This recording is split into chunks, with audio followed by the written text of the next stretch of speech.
Yeah, that's right. This is the hardcore icon, the Sandman. And if you want to be hardcore like me, you want to be extreme like me, well, then you better listen to Reliving Extreme Podcast, hosted by Aaron and Nate Maxson and Chad Austin. Pay your bill, Tommy Cairo. This week on Reliving the Extreme, we are covering the episode of ECW from July the 26th, 1994. Hello, everybody. I'm Nate Maxson, your host, and of course, I will be joined by my awesome co-hosts, my brother Aaron and Chad Austin of ECW fame. But this week's show, there wasn't a lot to write home about the episode of ECW that we watched. And the conversation delved into many other things, especially at the start. A lot of times, obviously, anybody that does a podcast or anybody that is anybody realizes that we have conversations before we start recording officially. And I thought those conversations were fun, relevant, entertaining. So this week, we're just going to start with that. We're going to start from the very beginning of when we all hooked up this week and discuss multiple topics before we even get to the episode of ECW. And again, like I said, that's July 26, 1994 that we are covering, and I hope you enjoy this because I think this is one of the most entertaining episodes of the show yet. So let's get started with Reliving the Extreme right now. I haven't talked to either one of you since, so I wanted to ask you before we record this, what were your guys' thoughts on that Jackass match at WrestleMania? Honestly, since I don't have a note on it, probably not much. I didn't watch it, so I don't know. Yeah, you didn't even watch it. I will. I was entertained by it for what it was. I know Cornette fucking hated it, but I knew that was going to happen. Did Cornette already do a review on it? Yeah. He did? Yep. And he pretty much said anybody that liked this in any remote way is a fucking moron. Was pretty much his stance on it. Oh, he didn't do the classic for the kind of people that like this kind of stuff. No. Like. He should have upon that much worse than that. I don't know. I mean, I don't know what was offensive about it. I didn't find much offensive about it at all. It was, what do I want to say? Nothing in it came off to me like any different than goofy hardcore shit from the Attitude Era, you know? I mean, yeah, it was a little more outlandish, but it was essentially the same thing. Garbage cans and bowling balls. And I mean, we saw that shit in 1999. Well, I think maybe, do you think maybe the more of the shit is because of the way Johnny Knoxville looked? Probably. He did look fucking ridiculous. This is not 1983. You're not Andy Kaufman. Like, you're totally trying to fucking recreate, capture lightning in a bottle like you're Andy Kaufman and you're Johnny Knoxville. It would have been a whole different story had it been Wee Man. I would have loved it to be Wee Man. That to me had way more entertainment value than it being Johnny Knoxville. Let us throw around a midget for a little while. That screams entertainment. All right. Anything else before we start? Anybody got anything else before we start? Oh, I don't know, man. I mean, that Wheeler Yuta. Yeah, I didn't see the match, but I saw the pictures. Jesus Christ. Dude, that guy bled buckets. Dude, you're talking to me, right? Yeah. I mean, was kind of concerned. That's what I was going to say from watching it. Do you think that the amount of blood was unexpected? Yeah. Yeah. Obviously, if you ask me, I bet you he probably have never gigged before. Yeah, because like I said, I saw just seeing a couple of pictures of it, like the one picture from the one angle, you could tell the blood had some fucking momentum coming out of his dome for sure. Dude, it got pretty bad, and I couldn't believe. Well, I mean, it got bad to the point where, at one point, you can see that a doctor was in the camera angle, like sitting like by the commentator's table, like he was kneeling down by them, like watching them. Because I go, look, he's got the blue gloves on, He's kneeling down. He's trying to be out of the camera angle, but come on, he looks like Mark Madden. I mean, he's not going to be in the camera angle. You know what I mean? And I'm like, here's the doctor. Like they're worried about this guy. This guy's bleeding fucking buckets. And I'm yelling like, I fucking love this. This is like Puerto Rico. Like I haven't seen blood like this since Invader. Like this is like the greatest thing in the world to me. St. Louis, 83, Brody and Race. Get out of here. Give me more of this. And this poor guy, I swear, I mean, I really hope Tony fucking took care of him. Mm-hmm. I sincerely do. I really do. Because that poor guy, if he's not over at the end of this, right. You know what I mean? Yeah. If I keep putting the phone to my ear like I'm talking to you guys on the phone. Yeah, if he doesn't get over by the end of this, then there's just no chance. Nothing he can do for him. Yeah. Yeah, he's better off going to 205 Live. I mean, that's where he's going to live forever. that to me cemented his fucking legacy of like, holy shit, dude. You fucking you were out there and you just died. You basically died. I really haven't seen that much blood in a really long, like that long of a time. Mm-hmm. And you guys that didn't see it? No, I haven't watched it yet. Oh, good God. Go out of your way. Just, I mean, you can watch. There's got to be YouTube clips, right? Yeah. Or I can go on my site that I go on to pirate and watch it anyway. So I'll just check it out on there. But yeah, like I said, I saw the pictures and I was like, Jesus H. Dude, that guy was brutal. It was, I think the only person in not even recent memory, I'll go back to 99, 2000, was Muda. Mm-hmm. That Muda New Japan match. Yeah. Like when his whole entire face was just red and his body was red and everything. I'm like, that's what that reminded me of. And I thought that was the worst blade job I'd ever seen. I mean, I've seen some like worst blade jobs, but in different ways. Yeah. but not like in that way. That fucking guy, I'm like, yeah, Tony better fucking grabbed him when he walked behind the curtain and was like, thank fucking you. Here's a bonus and let's get you a transfusion. Yeah. Yes. I mean, yeah. I mean, and Wheeler's only request was not from Jake. Oh yeah, that's what I was gonna say. Is there anybody in the locker room you don't want blood from? Like, nobody's seen Raven, have they? I don't need blood from him, Jake. Looking around the locker room. How about you give me some blood from one of the varsity blondes? Hannibal's not here, is he? or that stupid little midget girl, Layla Hirsch. Hannibal. Remember that time you bled? Tommy Dreamer? No, Hannibal. That sounds like Tommy Dreamer too. Remember that time you bled? Fucking stinks on ice. All right. Yeah, that was some shit, man. And the Briscoes and the fucking FTR? Oh yeah, I went out of my way to watch that match. Fuck yeah, dude. I didn't order the show, so I waited until the show was over, and then I got up in the middle of the night and I watched it on YouTube. Mm. And I was just like, dude, this is exactly what I wanted. This is exactly what I wanted to see. Yeah. You know what I mean? Like, they couldn't have promised, guaranteed, delivered, offered me anything more than that. Nope. Like, best tag match in 20 years. Oh. If not more. Yeah. Oh, easily 20 years. Mm-hmm. I mean, you would have to go back to, I don't know, Midnights, probably. Yeah, Rock and Roll at Midnight. No, I don't even know about maybe the Southern Boys. Mm-hmm. Like, I mean, let's be honest, give them a little bit of credit.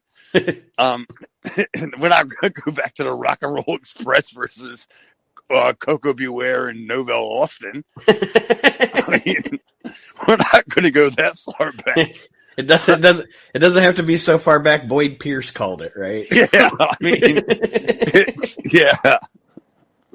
Or three of the four guys, including the ref, are dead. We ain't got to go that far back. It's Southwest. By the way, man, Do you guys ever use Pluto? Yes. Do you watch Southwest on there? I have watched it on there before. Dude, I fucking love this shit. I think I have. I probably do have.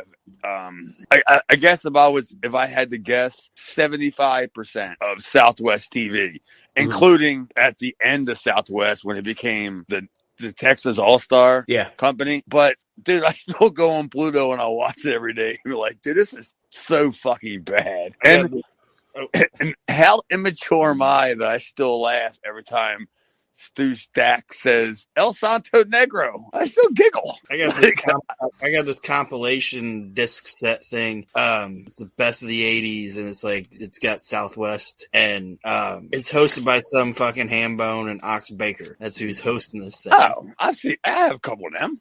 Yeah. Well, this guy's talking about Hambone and Ox Baker. Holy shit! That's really saying a lot about the other guy.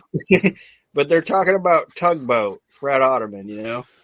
And they're talking about Tugboat. Tugboat's about to be in this match, and he's wrestling as like the Terminator. And this guy's talking to Ox Baker about Tugboat. He's like, what do you think about Tugboat? And he's like, Tugboat was great. He was a big man wrestler, and he wound up there for Vince, and unfortunately died early. And it's too bad that he died so young. That's a bad disease. He said too bad. Corrected him. Like Ox Baker thinks they're talking about Earthquake. Oh, good Lord. He's got Fred Otterman in the ground. He's like, he died early. It's tragic. And this dude's like, yep. All right. No fucking fact checkers on that team. Yeah, no shit. Hey, Tugboat's still alive. Oh, dude, I honestly think Southwest was, I think, the first wrestling company that maybe not the first wrestling company that I ever seen, but it was the first ever wrestling company that caught my attention. Mm-hmm. Because if my family were big wrestling fans, and we always went to the arena monthly for all the shows, right? Right. But it doesn't necessarily mean that I gave a shit. You know what I mean? And then one day I'm upstairs with my stepbrother, and he kind of grabs me, I kind of walk in, and he has like a 13-inch color TV in his room, and there's was it Tully Blanchard shoving Eric Embry's bloody head into the camera, and I was just like, oh yeah. Oh yeah! Oh, this kind of shit's for me. I need more of this shit, and that's where it started for me. But I had already been a fan. I had never seen anything but the monthly WWE shows at the bar. Right. You know what I mean? Right. So the Southwest was the first one that captured your imagination, really. Yeah, that in fucking Georgia. Mm-hmm.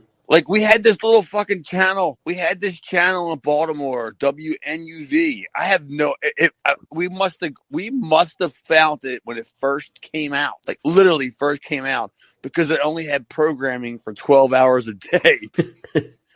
And then it became Super TV.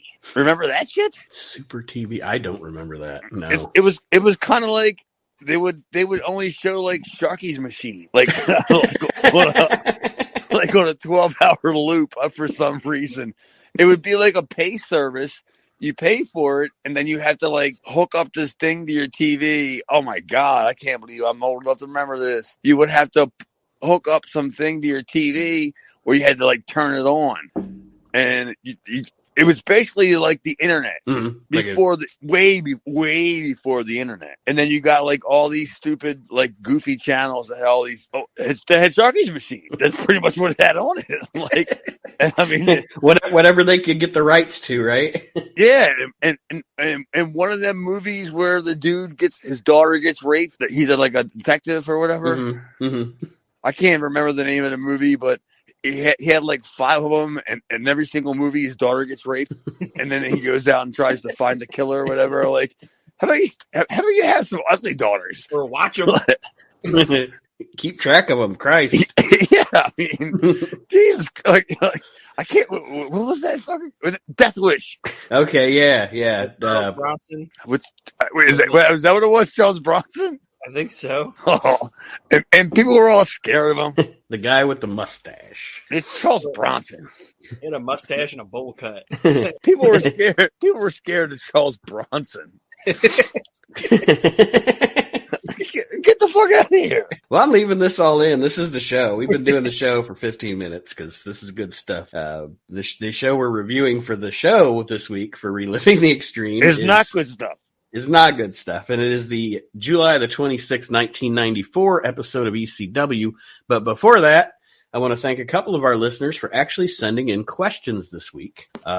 One specifically for Chad, a gentleman named Bill. Bill wants to know, having worked for both, did you prefer Paul Heyman or Jim Cornette? That's a good one.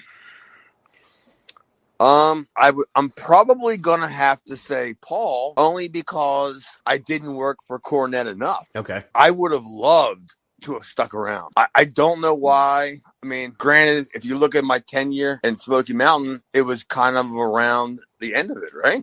Mm-hmm. I mean, not the end of it, but it was the twilight. Right. Yeah. It's headed there. It's headed to. Yeah. I mean, so there really wasn't a whole lot of work, or it was scattered, and that to me, I didn't care, but yeah, I guess I would say I liked Paul because Paul was close, but Cornette was easier to deal with. Right. Yeah. Like as far as talent, Yeah, you're not going to call Cornette's house to get an answer on something. He's going to be like, "This is Mama Cornette. I don't know where Jimmy is." Yeah, you're not gonna get the mystery house guest. Yeah. That goes, "Hello," and then you go, "Paul?" I go, "No." Like, yeah, it is. No, this is not Paul Yee dangerously. Like, yeah, Paul. Like, can you give me dates? What you dates have a very distinctive voice. Did you realize that? Yeah, I mean, it's not it wasn't like Maddie was answering the phone. The next question comes from Gary, and it is I assume it's for all of us because it doesn't have a specific name addressed on it, but essentially the gist of it, it's kind of a tough read, but essentially the gist of it is, does ECW grow into what it was without Terry Funk working so hard there and putting his endorsement on it? I already answered that question. Yeah. No, you ain't got to say another word. No, if it wasn't for Terry Funk, ECW would have never have gotten a chance. Mm-hmm. How about that? Does that make any sense? Oh yeah. I totally agree. Graduated out of Cabrini. They would have never graduated from Cabrini. No. He would have never gotten out of Cabrini College. But yeah, Terry Funk. That he took that company that was on Life Sport, right? Mm-hmm. Oh yeah. And they went from running like them stupid fucking. Oh, I'm sorry. We can cuss, right? Oh, fuck yes. Yeah. Okay. Yeah, they went from running them stupid fucking stupid bars, them sports bars, and then it was Terry that had the idea of, if I'll commit, and then then you have that. Now you have your credibility, right? Now you have one of your now you have one of your four pillars, and then who's going to be your other pillars? Okay, well, then we got what right around now we get Sandman, Sabu, and Shane. Okay, Sabu, and then eventually you get Dreamer, which I fucking don't. That's the worst. That's the foundation that's going to crumble. Fucking anything it's got to do with Dreamer. That's the part of the foundation with the crack and the mildew and the. Yeah, and it's awful, and nobody can figure out what to do with it. Like, it's the Dreamer Foundation. Why did we build this house on dough? I'm going to make a donation because it is taxes. Taxes are due. So when I pay my taxes, I'm going to say I'm making a donation to the Dreamer Foundation. Jesus, poor guy. An impossible cause. Yeah, he stinks. He's awful. Oh shit! All right. Well, I have no idea. I have no idea why I don't like him. That's the worst part. Like, he really never did anything to me. I just don't like him. We all have those people at work. It's like, I don't know why I don't like this guy, but I don't fucking like this guy. I just don't like him. I like the cut of your jib, buddy. My jib? Aaron's going back. Aaron's going back to 1927. I know. I mean, what do you? I was just watching a bar rescue, and I was telling Jessica there was this big fat bald guy who was a bar owner. I go, look, that's the guy Archie Mitchell that I keep telling the guys that's what I think he looks like. Are one of you guys ever going to release a picture of this guy? Are you going to allow me to believe for the rest of my life this is a Bruder film that he's just a big fat bald guy that manages a bowling alley? Yeah. Is that how this is going to work? Is this going to unveil like a WrestleMania week next year? Or I'm going to be standing in the ring, and they're going to like, well, here he comes. When we get to the end of ECW, the series finale, here's the picture. He's going to have the Chris Masters like intro. I'm going to be just staring at the screen. And you're going, what the fuck? This is Archie Mitchell? I did not expect him to be so svelte. Or the other way. Well, he's even fatter than I thought. And what's with the neck beard? I don't know. Well, to start this episode, let's hope he gets better, by the way. Yes, what? He is currently in hospital. Archie is? Yes, he is. Oh, well, I mean, he should have been there years ago. What took so long? He couldn't get off work. The shoe store was busy. We didn't even talk about the week that I had. I mean, fuck the goddamn show. We could do a whole entire show in the week that I had. By the way, there's this girl at work, and she kept sending money through the money center to this guy. Okay, and this is a true story. Who was having monetary problems, like he was having money issues. Okay, and guess who this guy was posing to be? This is no lie. And Jose Luis Rivera. No, Roman Reigns. Oh, so she was catfished by Roman Reigns? Yes, she was sending Roman Reigns money to the point where the people at the front were like, "You gotta stop." Like, you're not allowed to do this anymore. Don't you realize this man's the head of the table? Like, no chance. No, there's no chance somebody stopped. Oh yeah, we like with at work. Oh, were you there? Yeah, it was in my store. Oh, so you were president and you saw it? Like, I didn't know it was like at first, because she was like doing all these transactions, and they were like, they finally questioned it because it's like every 2 days you're sending large chunks of money. Like, what are you doing? And she said it was because Roman Reigns needed money. Get the fuck out of here. That's fucking awesome. and well, I mean, but how do you do that when you, I mean, so what is it like, over the gram thing where you don't need MoneyGram, like, yeah, they just started. It was like the Nigerian prince scam or whatever. Like, so you don't have to have a show an ID. No, like she was sending money to these people, and they were saying like their address was Roman Reigns and all. He needs money. I mean, I'm sure he's walking to the mailbox every day waiting for that WrestleMania paycheck. Just so he can keep the lights on at his house. I mean, I'm sure he's doing okay. It took everything for me to not just be like, hey, start laughing my ass off, to start making just fun of it. Oh, like, I heard John Cena needs help too, but he'll settle for a Snap card and a couple iTunes. Yep. Sorry to hear about your money trouble, Zeus. We start the episode of ECW. We start the episode of ECW we're discussing here with quotes from Terry Funk, George Napolitano, and some dude named Clark DeLeon. Quotes from them talking about how great ECW is. I think Napolitano's quote said he felt like he was witnessing something illegal. Yeah, he loved it so much it felt like something illegal was going on. You know what? I got to be honest. I've always got. I don't know George that well. I've met him a few times. I don't know him that well, but I've never gotten a good vibe from him. Like, really? I'm not even sure he's a pro wrestling fan. I almost feel like he's in it for a different reason. So he's like just a magazine guy, not necessarily a wrestling guy. I mean, I guess in a sense you could say that. But I mean, do you understand what I mean? Yeah. Like it just seems like he doesn't really give a shit because he spends more time just sitting around in the back. Like not really. He goes out and takes enough pictures of the matches, but he just spends more time in the back. Like he's like a happy mark. Like, you know, I just want to be. I don't mind hanging, which I don't mind. I mean, because I go to shows all the time that I'm not booked at, and I hang out at, which I don't give a shit. But I'm like, yeah, you're like in your like late 60s. You know, just go home. What the fuck's the matter with you? Creeping everybody out. What's that? So you're creeping everybody out. Yeah, dude.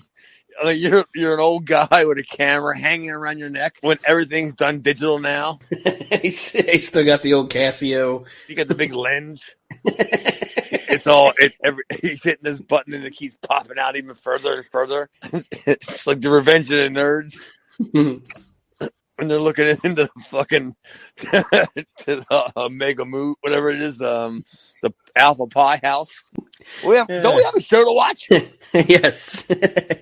Well, this show. I'd rather keep talking about my goddamn week.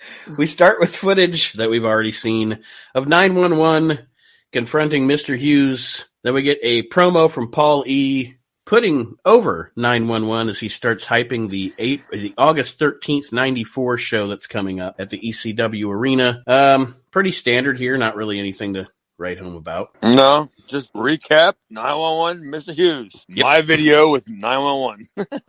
He does say Angel's a pseudo porn star and then calls her a bitch. Oh, ooh. He says, so maybe you need to think about not getting involved in our match, bitch. He just, bitch. Well, that's about it. That's some saucy shit to say on Sports Channel Philadelphia. That's a big market.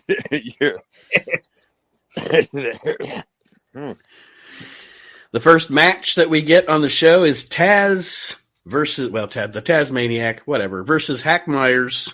They kind of do a walk and brawl here. Taz wins with a belly to back. Any notes on this match, guys? I liked it. Yeah, it did what it was supposed to do. Yeah.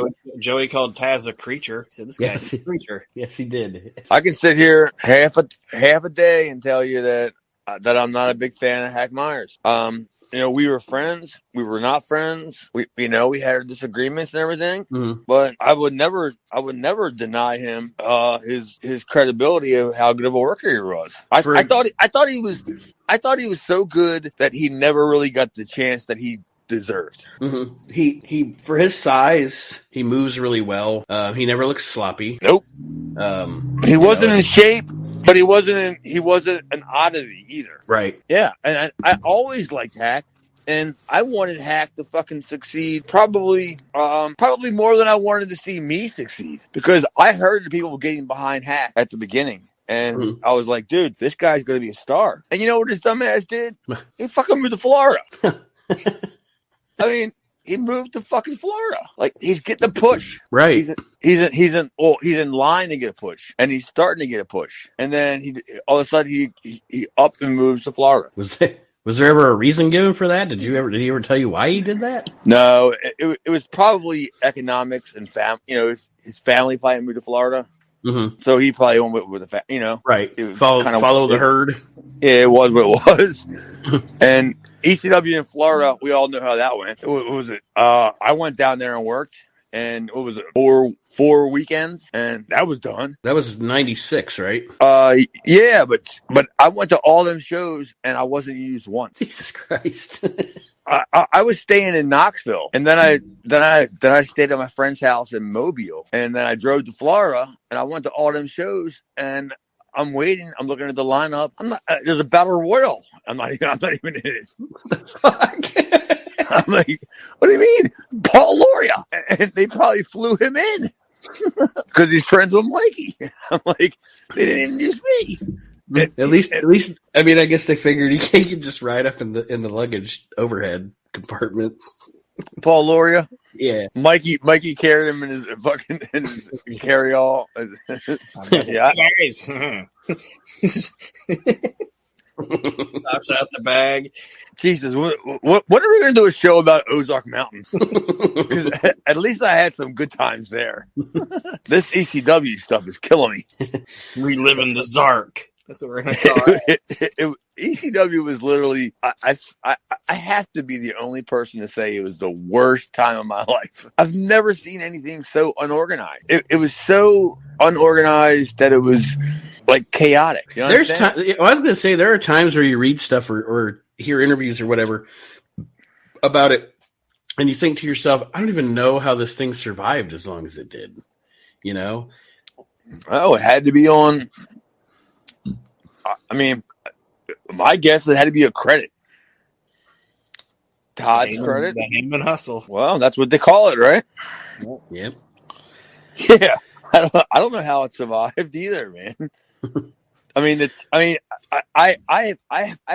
I've told this story on this show probably multiple times. I've heard numerous stories of people that had their checks bounce or whatever. I've never had one bounce. Never. And granted, I wasn't Sabu, right? Right. That's why Lance Storm left, wasn't it, Aaron? Isn't that the story he told? No, he left for a different reason, but he said that when he signed, I don't know how true it is. It's whatever. But he said when he signed, he knew that like guys would tell him, like Paul bounce checks on you and shit like that. So he told Paul that he'd had a 3 strikes and he's out clause. That if you bounce a check on me 3 times, like I'm done, I can leave. Doesn't matter what agreement we have. And he bounced 2, and then another one bounced. So he called him and he was like, "It's 3 strikes, you're out, buddy. You bounced a check on me 3 times." And Paulie was like, "No." Gave him the money. And then his check never bounced again. On purpose. He was just giving him bad checks on purpose, even though he had money laying around. And then when Lance caught him on his shit, because Lance was able to go, he was like, I could go somewhere else. These other guys, some of these guys didn't have anywhere else to go, so they were just letting it happen. But Lance was like, I could go back to Japan. Right? You can do. And Paulie, and he called Paulie on his shit and all that. He said, after that, he's like every week, it's like clockwork. I mean, like the only guy to not make $1 million in ECW is Tommy Dreamer. I mean, all things considering, right? Mm-hmm. Who should have been the highest paid guy in ECW? Should it have been Shane? Should it have been Raven? Raven, Sabu, or Terry Funk? Or should it have been Dreamer? Should have been the most loyal guy you got in your locker room. The most loyal? Well, I mean, to that company, he was probably the most loyal guy. But Dreamer? Yeah.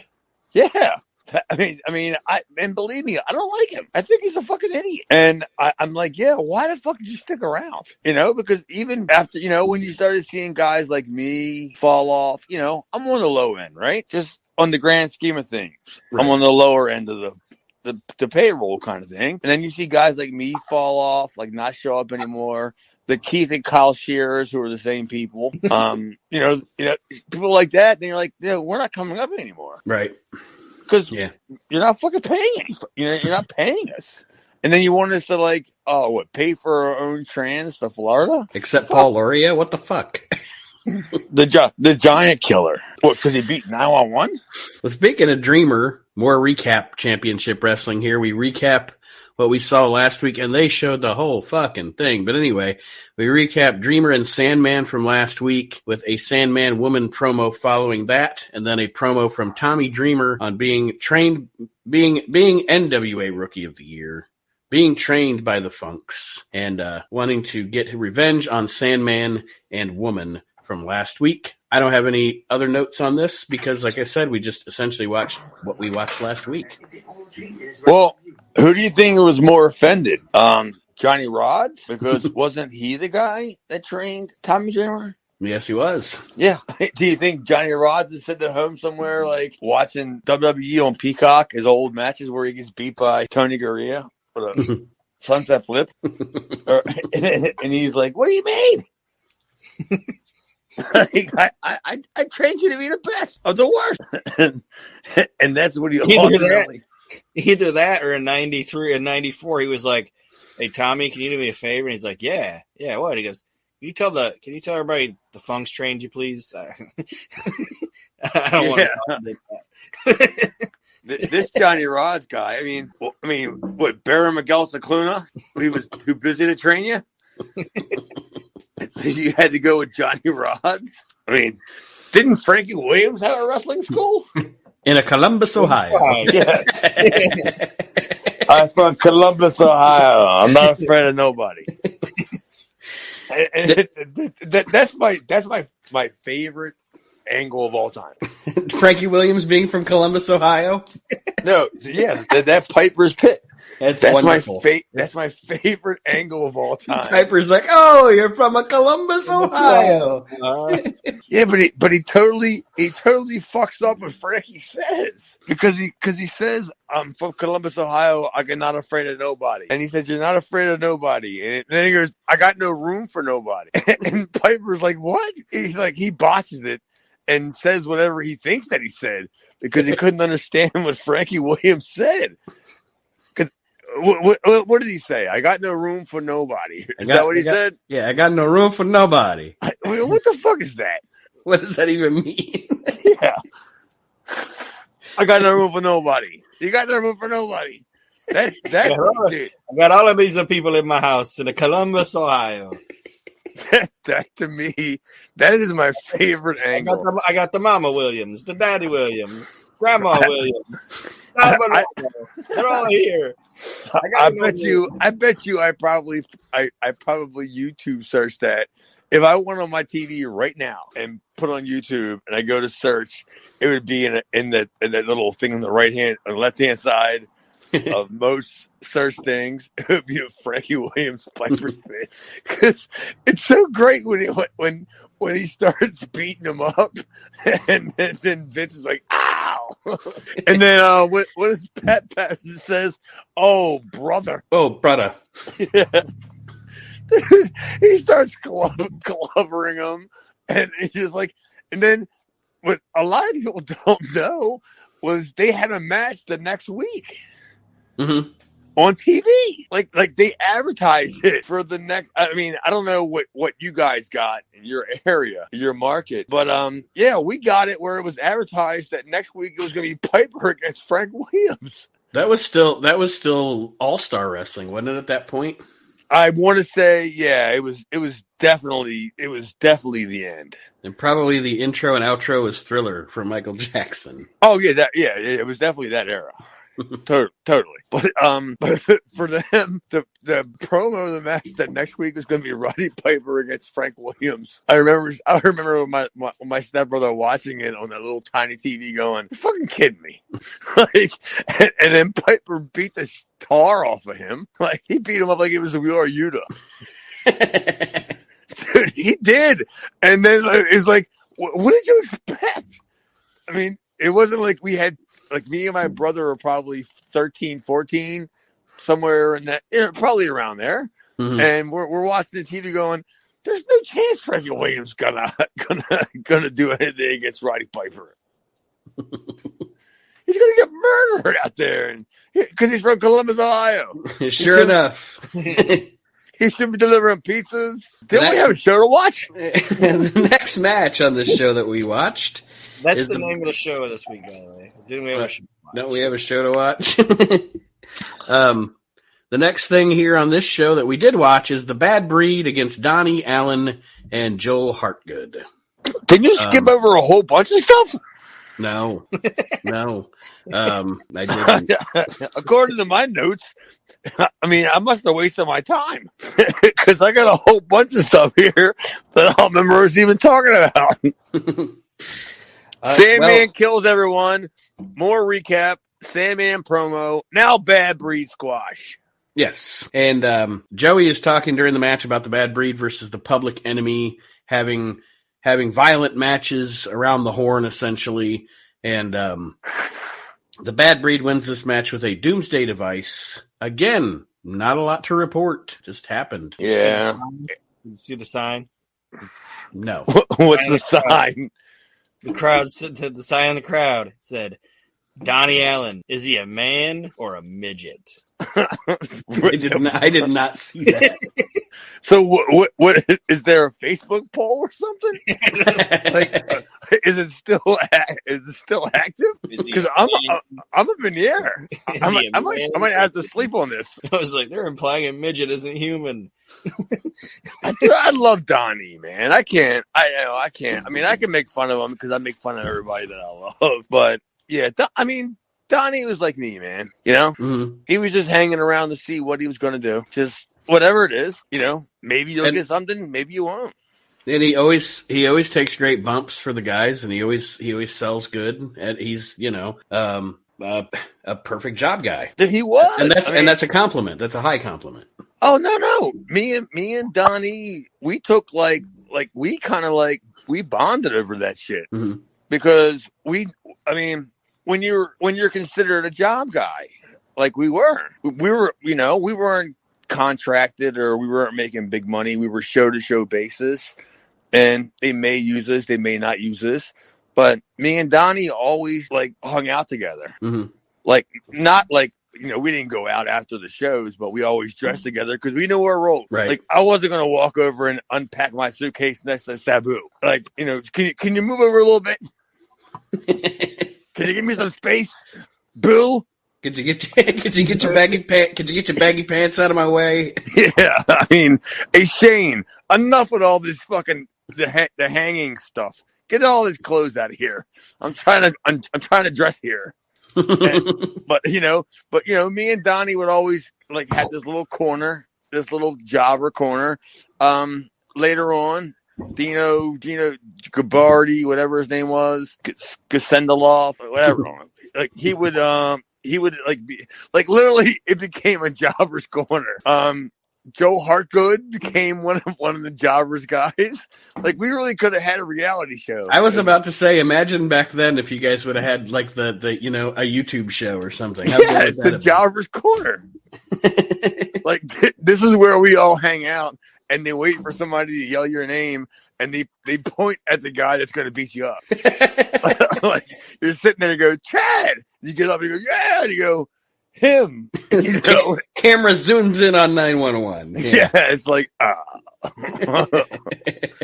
and then you absolutely have no reason to go over and ask him what the match is going to be. All right, I'll go out there, and what do you want me to do? Do I say anything, or do I just stand there? Oh, yeah, you can just stand there. And he's just going to come out and, all right, well, whatever. Let's just hope this check doesn't bounce. Yeah. After the Bad Breed match, we are going to, and I have a question here. Do they mention it? And I missed it, but what is the location for this match that they show the highlights from? It is Jason, Chad, and Rockin' Rebel versus Hack Myers, Dino Sendoff, and Donnie Allen. There's a Studio 54 ring apron there. And it's not a ring apron, it's the canvas. The canvas, that's what I meant, the canvas. And is this just a club somewhere, Chad? Obviously, it's not Studio 54. I have no idea. It wasn't the arena? No. Well, you know where that canvas came from. No. Right? Oh, the Wolfman. Well, I honestly think that well, you remember back in the day. I have no idea what you guys are talking about. No, the canvas on this match is a Studio 54 canvas. And if you remember, when Bam Bam Bigelow debuted at his first match, Paulie booked it, and he booked it at Studio 54, and it was when he gave Ric Flair the Man of the Year thing and everything. So I think he just had a canvas from that time, and they fucking used it. That honestly, that never caught my eye at all. I think you worked on the canvas that Bam Bam Bigelow debuted on. Well, lucky me. Yeah. I mean, I also worked on the canvas that Tony Stetson sweated on. Tommy Cairo bled on.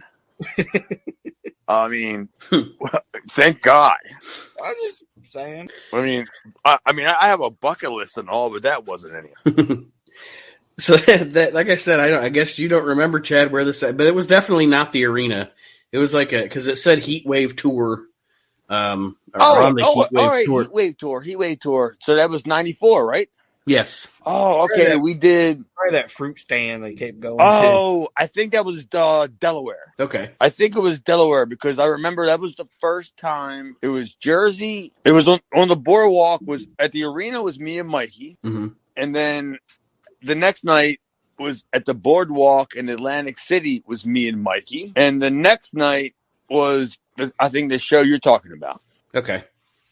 Yeah, because I mean, after me and Mikey had our first match, then we had our second match, which I thought was way better than our first match. And I have no idea unless they taped them back in the day, which I don't think they did. But I really liked me and Mikey's second match, the one we had in Atlantic City. If they recorded that, I can't find it because when a couple of weeks ago when we talked about your first match and you said that the second match was better, I searched for it and I couldn't find it. So I don't know if anybody has it out there, if they recorded it or not. I assumed they recorded everything, but I guess they didn't. No, they didn't. Because there was a time when fucking everybody was fucking having their periods. Feinberg and fucking Paul were up in arms about, just bullshit. Right. So there'll be like months or stretches of time where he wouldn't do shit. And then he would come and do everything. You know what I mean? Mm-hmm. So you never knew. And the fact, what was worse is we had to buy the stuff. Like, we had to buy the stuff. I would leave the show and I'd be like, hey, do you got the last month TV? Yeah, right here. How much? $20. I was on it. Like, there's not another outlet I can go through to get the tape for nothing? Like, just to see me? And here's Jesse Ventura bitching he's not getting 8 cents every time somebody watches WrestleMania 3. Yeah. I don't even get a mention on Twitter, which apparently is valuable these days. I didn't realize that shit. I've never understood how that, how that works to help you monetize anything is the Twitter. I don't know either, but it somehow happens. I just absolutely don't understand it. But it somehow happens. Well, during this 6-man, like I said, it is Jason teaming up with Chad Austin and the Rockin' Rebel against Hack Myers, Dino Sendoff, and Donnie Allen. Fuck yeah. They're talking about Hackomania running wild during the match. And then Love Hack. The Rockin' Rebel uses a foreign object. Jason gets the pinfall. Did he pin Donnie, I believe? And he is really gloating about his win, and it's great because Joey Styles says he got his first win in 8.5 years. Congratulations, Jason. I love Hack. I thought Hack did. I thought this is like when Hack really started to get it.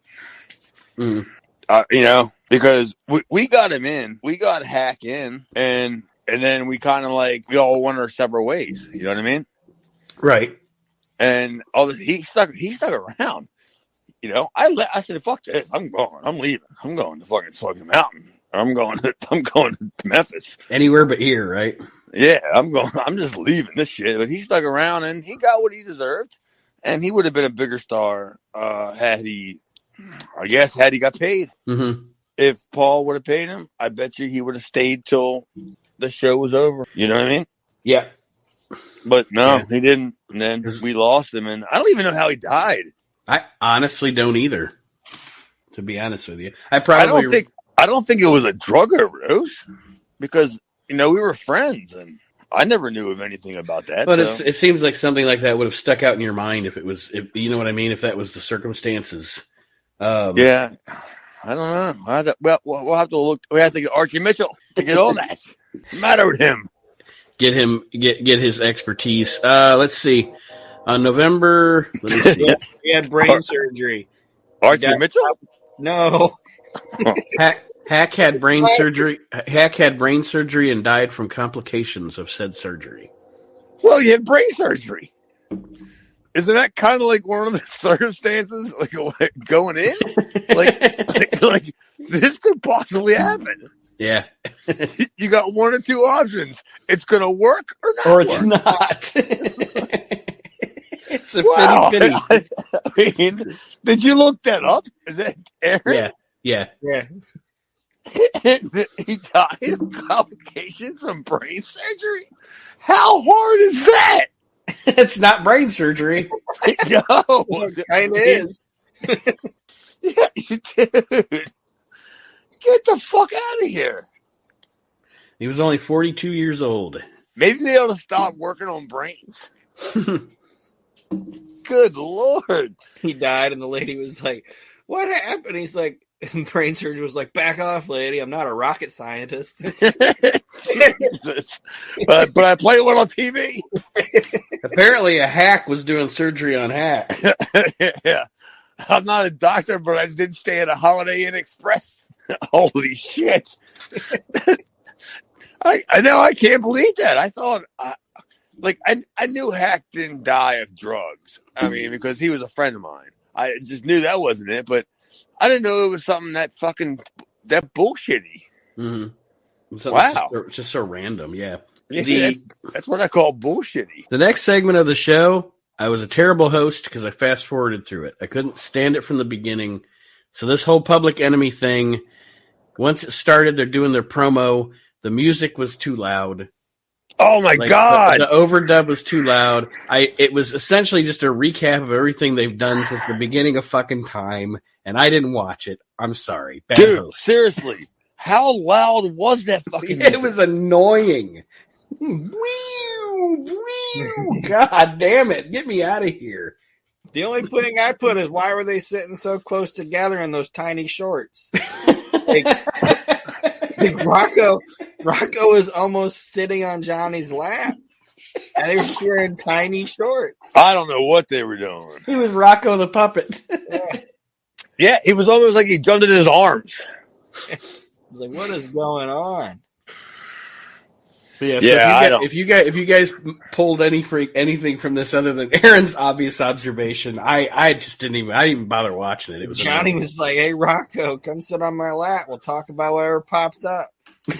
Yeah, great. Oh, Johnny!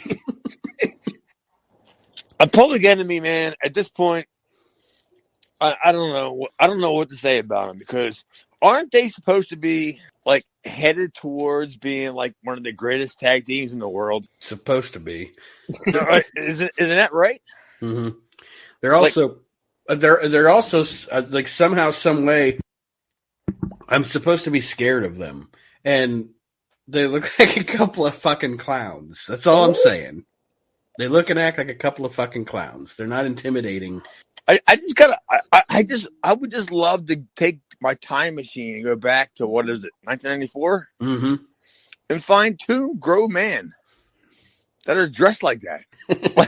like walking around the streets. Like pretending to be badasses. Like, look at you guys. Don't you have a softball game to go to? Like, what's the matter with you? What are you doing? Oh, Johnny. Who wears short shorts? Oh, Johnny, the game ain't till tomorrow. And they're standing in the middle of a field in the middle of the night. Oh, you did it again? Yeah, because you're both fucking boobs. You don't know, how the fuck does the people believe in you? You know what I mean? Mm-hmm. How are they building them to be like, I get it that they're going to be the face of the company, like the martyrs, the Tommy Dreamers of the world, you know what I mean? Right. But they're fucking idiots. Well, after this debacle with the Public Enemy, we get our main event for the show. It is the Pitbulls teaming up with Superfly Jimmy Snuka. I'm sure I'll watch this. Against Terry and Dory Funk and Tommy Dreamer, with Jason and Hunter Q Robbins on the outside. The match was fine. It was what it was. It wasn't anything great. It wasn't terrible. Any notes here before we talk about the finish? I saw Aaron shaking his head no. I don't know. It's just the fact that this is the first match Jimmy Snuka had in ECW where he looked like he was actually trying to do something. Jimmy Snuka? Yeah. Oh, his rep must have been due. Because I think I can't even read my goddamn handwriting. And I think I wrote, this show gets worse as I watch it. I think he was trying to do something because he was in there with Dory and Terry, and knew if he didn't, maybe one of them this might be two guys that can, Dude, I don't know about you, man, but I mean, don't you get a little excited when you see Dory Funk? No.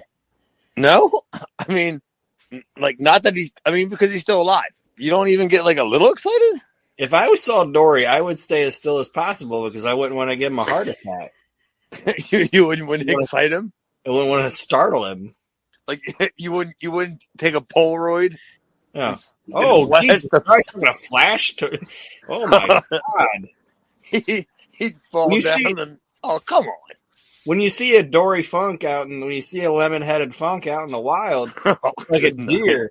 It's like a deer. You're like, kids, shh, look, don't startle it. There's Terry in the locker room slapping him with a towel, like waking him up. He's like, they're playing Desperado.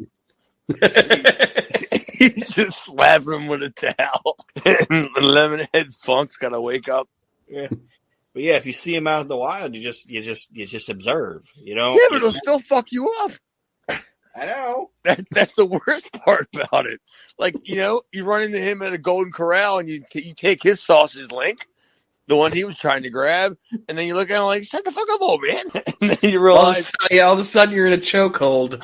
It's Dory Funk. All of a sudden you're in a headlock. Like, he just keeps putting me in a headlock.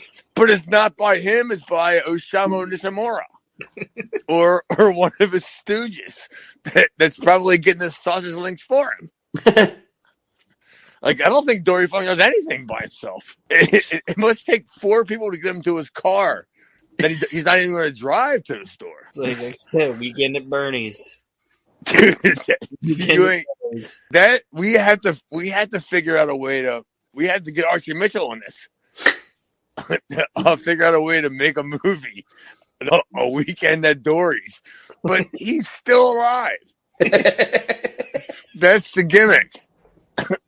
Everybody thinks he's dead, but he's not.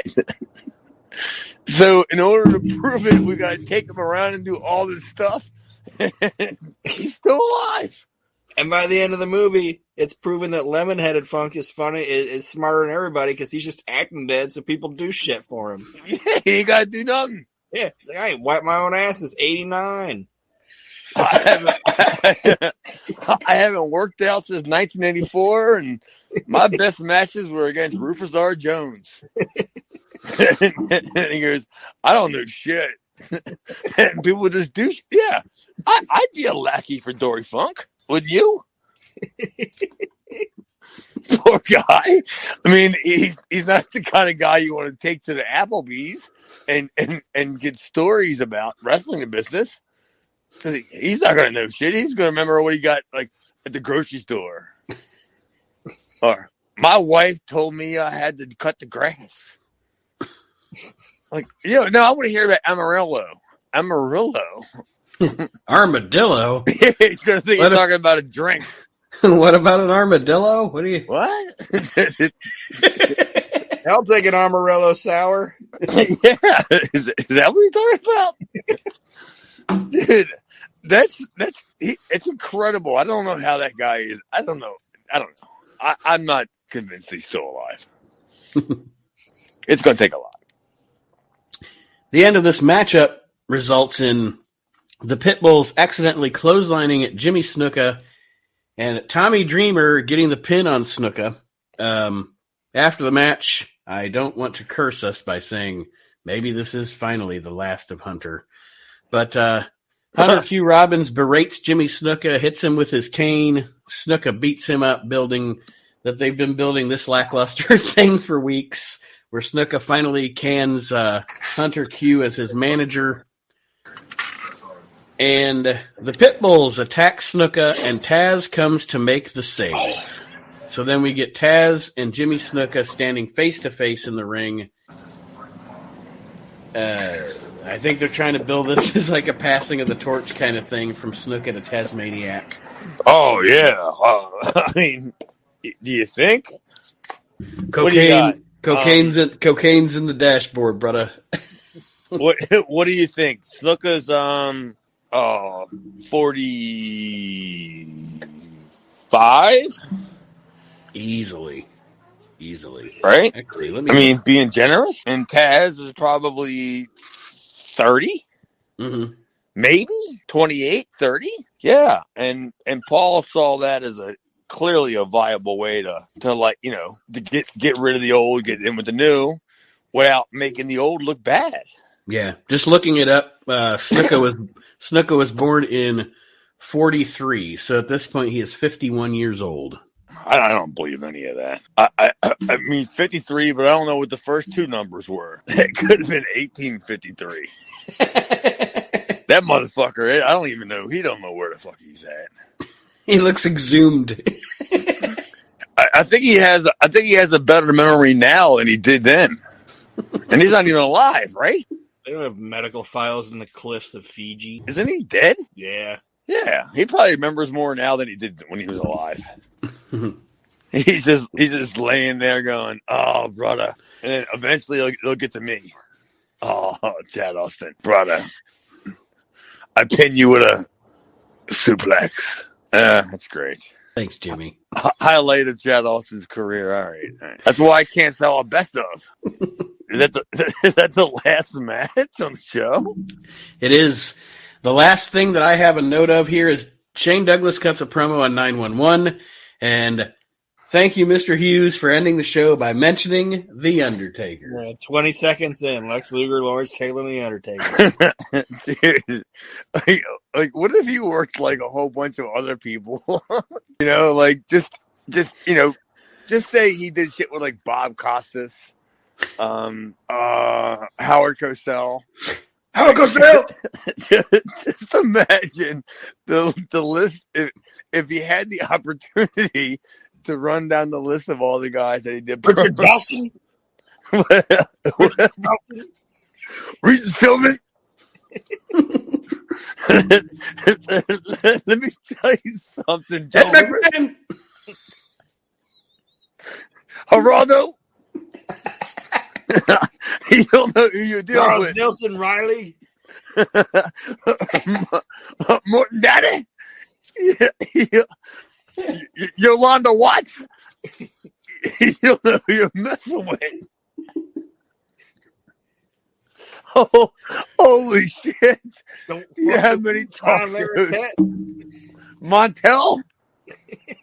Do you know who you're messing with? Oh, Ricky Lake? Don't bring up them DNA tests, Marapovich. I am not the father. Oh my God, there's so many of them. I'm not even going to get into the Jerry Springer thing. Because I've already been on the show 4 times. I done told you, Marapovich, the big cat ain't got no kittens. That's right. Let's see if it's yours. No, it's got to be Lex Lucas. It's the Undertaker's. That is blatantly a white cat. Dude, get the fuck out of here. That is a light-furred cat. Yeah. Somebody better call her any fucking lad. that ain't the big cat. That is Ernie Ladd's kitten. Look, I ain't the only black guy that's 6'9". Somebody better call Ernie Ladd over here. Let me tell you something, Mr. Television Announcer. That ain't my baby. That ain't my baby. That is not my baby kitten. That is not my baby. On national TV, he walks out there and says, "That is not my baby." A wrestling show, and I picture him in his. I picture Ernie in his tassel vest. Yeah. Mr. Television Announcer, let me tell you, that's not my baby. That's the fucking funniest thing I've heard all fucking day. Mr. Television Announcer. Because I can just see how he looks all he looks all stern when he looks into the camera, and he's, let me tell you something, Mr. Television announcer. This is not my baby. And then Boyd Pierce and his fresh attire has to like sell it like, well, there you go, wrestling fans. Ernie Ladd says it's not his kid, not his baby. I mean, what are we gonna do? I guess tune in next week to Bill Watts. It's a cliffhanger. Oh my god. Enough about that fucking baby. Bill's like, nah, enough about that fucking baby. Let's talk about the oil crisis here. Yes. Yeah. Oh, dude, how fucking fast can Bill Watts do that shit? Doesn't he do that? Why did he do that? He loves to transition from pro wrestling to politics as quickly as he possibly can. I mean, do you think that's what it is? Because it was all about the oil crisis and the commies for Bill Watts. Dude, I know. Why? I mean, now we're getting into a really good subject. Like, why do you think he does that? I think Bill Watts has, and this is, I've never met the man. I don't know the man. This is just watching Bill Watts. But I think that Bill Watts has this attitude that he's always the smartest man in the room. Oh, he's always had that attitude. Even if he's not. Well, well, in my opinion, he's always been the smartest man in the room. I mean, I would put Bill Watts above probably Cornette as far as one of the best bookers of all time. And I mean, honestly, he taught Cornette a lot. You know, a lot of what Jim is from working Bill for Watts. How to build. It wasn't so much. How do you say this? It wasn't so much how to build like a show. It was how to build to a show. Mm-hmm. Does that make any sense? Oh yeah, for sure. Because he would start something in April, and he wouldn't bring it to the people until June, or late May. Mm-hmm. He would like, yeah. It was something special about how he. It was like, oh my God. It was like he was a guy that could put together a puzzle, but it was one piece at a time. You know what I mean?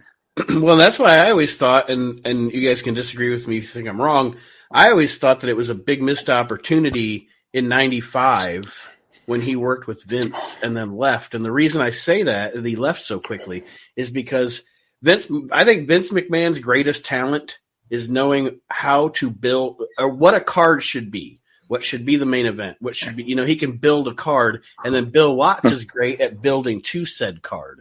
So if they would have been able to get along in 95, imagine what they could have done together. Yeah, but I mean, the proverbial saying is Ray Charles could have saw that wasn't going to happen. Yeah. There was no chance because Vince had 10, maybe 10 years down the line. Just say 10 years down the line, and Bill Watts had 20 years down the line. You know what I mean? Right. Yeah. Like, look at what he did for WCW when he came back. What was it, 92 or whatever 92, it was? Yep. And he stripped it down. And he brought back Tony Atlas. Like, you know what I mean? And then all of a sudden now you see Chick Donovan again. Mm-hmm. And it's like, okay, he's going back to what got them there. But was it too little too late? I think so. And I think, honestly, he was Bill Watts in 92 in a corporate an environment as Turner was a bull in a china shop anyway. Even with Titan. I mean, yeah, true.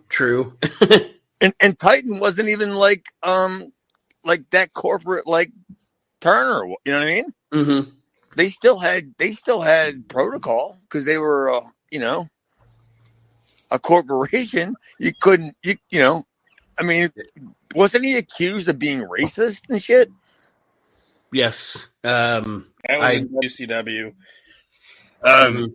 He said that basically what he said is like they were talking about business and how you should be able to do what you want in business, and said like if how do you say it? Like basically he said, if I have a restaurant and I don't want to sell, and I own the restaurant, it's mine, and I don't want to sell fried chicken to black people, I shouldn't have to sell fried chicken to black people.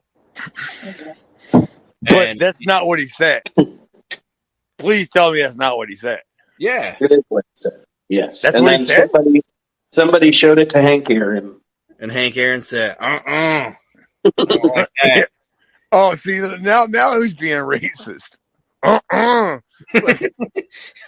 all of a sudden, or Nate turns into Ernie Ladd. Let me tell you something, Daddy. My grandma, we was brought up with some grits and oats.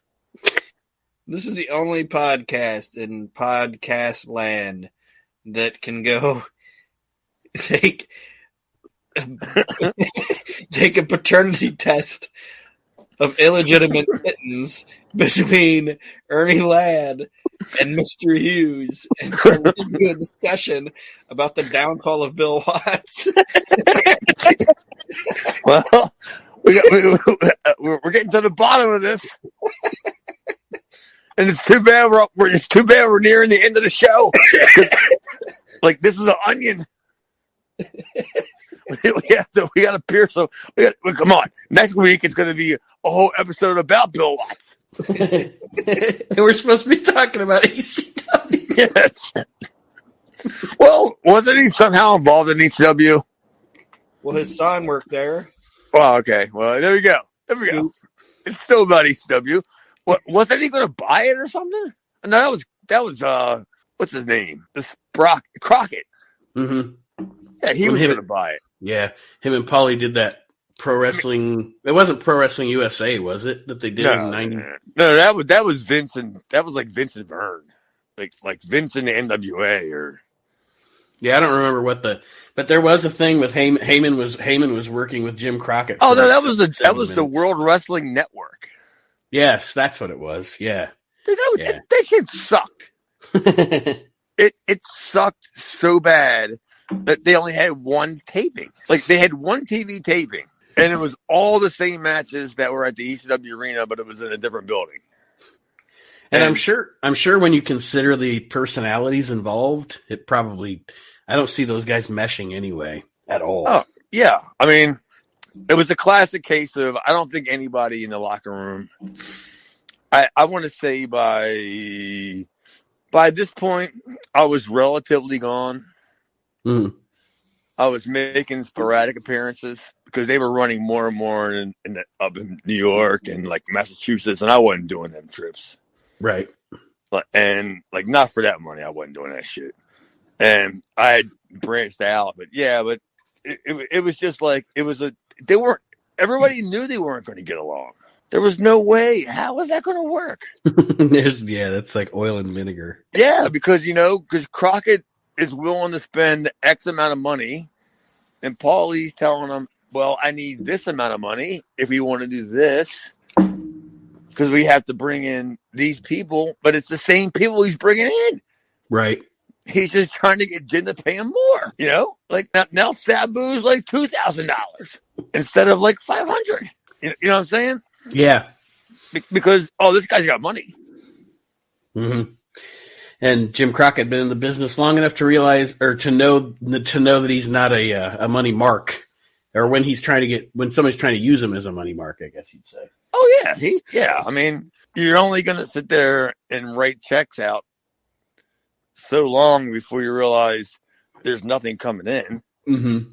and then you just go like, well, this ain't working. I mean, even I can do fucking that. You know what I'm saying? I mean, if I'm only working, like, well, I don't even know what I work. I think I work like 12 hours a week, according to Jess. She's like, when do you work? I go, I don't know. And then she looks at my bank statement and says, well, I can tell you don't work that much. But yeah, you should know when you're going to work. And they made good money. Yeah. I want to say it couldn't have been bad money, right? I wouldn't think so. Like, even on the low end, like, what were we talking about? 1994? 94 94 money. So would $300 a night be good money? Depends on how much you have to travel, I guess. You know, how much you have to. How far are you going away from home? Yeah, I mean, there was times where I'd pack in a car with what's his name, Danny Doring, and like Dino Sendeloff, and maybe somebody else, and we'd meet somewhere, like because they lived in Pennsylvania.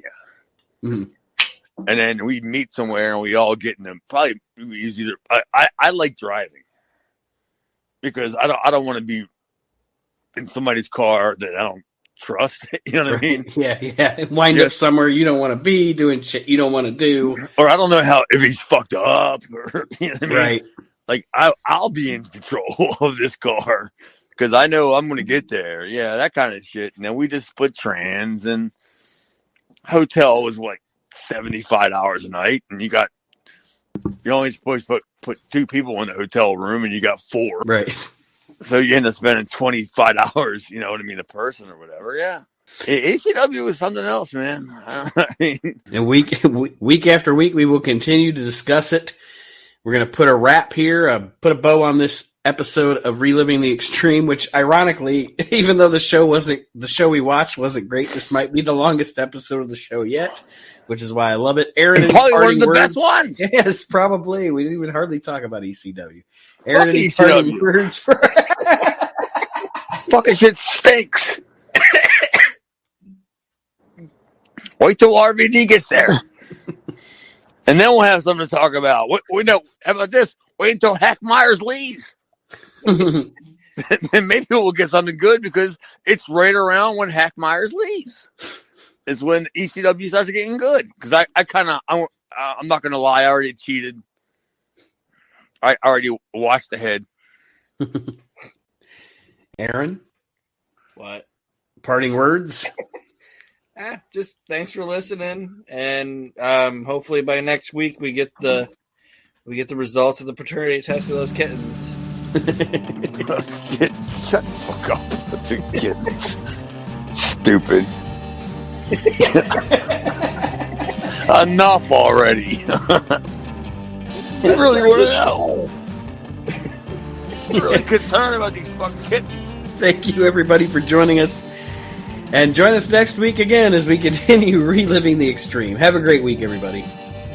Tally ho.